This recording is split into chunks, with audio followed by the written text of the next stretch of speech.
শ্রীমদ্ ভগবদ্গীতা অষ্টাদশ অধ্যায় মুখ্য যোগ শ্লোক 70 থেকে 78 তথা সমাপ্তি।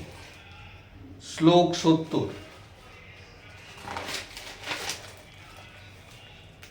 উদ্দেশ্যতে চ ইমং ধর্মং সংবাদমাবয়ো জ্ঞান যজ্ঞেন তেনাহমিষ্ট স্বামীতি মে মতি।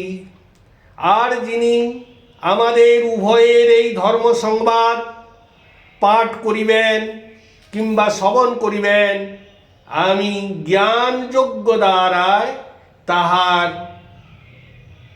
আরাধিত হইব, ইহাই আমার অভিমত। শ্লোক 71। শ্রদ্ধাবানসুশ্চ শৃণুয়াদপি যো নর সোহপি মুক্ত শুভানলোকান পাপ্নুয়াত পুণ্য কর্মনাম। শ্রদ্ধাবান ও দোষ ত্রুটি রহিত যে মানব কেবল পাঠ ও শ্রবণ করেন, তিনিও পাপ হইতে মুক্ত হইয়া পুণ্যকারীগণের উত্তম ধাম সকল প্রাপ্ত হইবেন। শ্লোক 72। কচ্চিদেত সুতং পার্থ তয়ৈকাগ্রেণ চেতসা কচ্চিদ জ্ঞান সংমোহং প্রাণষ্ঠন্তে ধনঞ্জয়। হে ধনঞ্জয়, তুমি কি একাগ্র চিত্তে এই গীতা শাস্ত্র শ্রবণ করিয়াছ? হে ধনঞ্জয়, তোমার অজ্ঞানজনিত বিপরীত বুদ্ধি কি বিনষ্ট হইল? শ্লোক 73। অর্জুন উবাচ নষ্ট মোহ সিতি লব্ধা তৎপ্রসাদান্ময়াচ্যুত স্থিতোহস্মিন গত সন্দেহ করিষ্যে বচনং তব। অর্জুন বলিলেন, হে শ্রীকৃষ্ণ, তোমার অনুগ্রহে আমার মোহ দূর হইয়াছে, আমি আত্মশ্রুতি লাভ করিয়াছি, আমি সুস্থিরতা প্রাপ্ত হইলাম, আমার সংশয় দূর হইয়াছে, আমি তব আদেশ পালন করিব। শ্লোক 78। সঞ্জয় উবাচ। শ্লোক 74। সঞ্জয় উবাচ ইত্যহং বাসুদেবস্য পার্থস্য চ মহাত্মন সংবাদমিমম মন্শ্রোষ মদ্ভূতং রোমহর্ষণম। সঞ্জয় বলিলেন, আমি এই প্রকারে মহাত্মা বাসুদেবের ও অর্জুনের অদ্ভুত রোমহর্ষণ কথোপকথন শ্রবণ করিলাম। শ্লোক 75।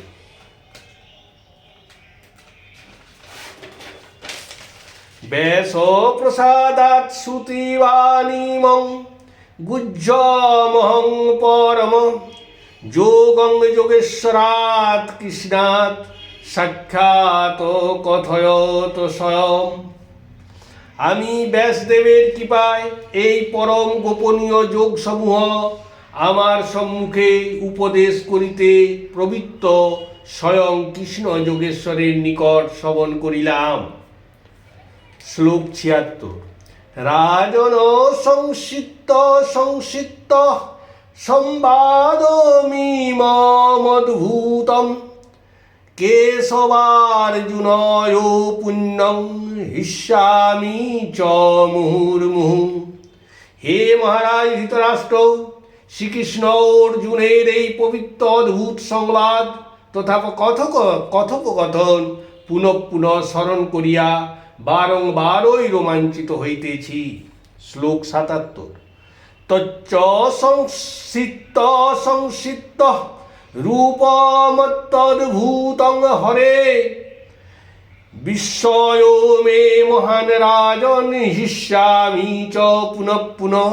হে রাজন, শ্রীহরির সেই অতি অদ্ভুত সেই রূপ তথা বিশ্বরূপ পুনঃ পুনঃ স্মরণ করিয়া আমার পরম বিস্ময় হইতেছে এবং আমি পুনরায় রোমাঞ্চিত হইতেছি। শ্লোক 78 তথা সমাপ্তি। যত্র যোগেশ্বর কৃষ্ণ যত্র পার্থ ধনুর্ধর তত্র শ্রীর্বিজয়োর ভূতিধ্রুবা নীতির্মর্মমিতিশ্বরম। যত্র যোগেশ্বর কৃষ্ণ যত্র পার্থ ধনুর্ধর তত্র শ্রীর্বিজয় ভূতিধ্রুবা নীতির্মর্মতিমর্ম।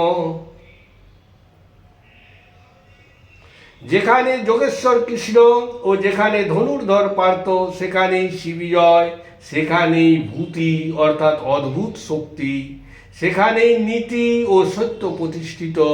এই আমার অভিমত। অষ্টাদশ অধ্যায় মোক্ষ যোগ সমাপ্ত।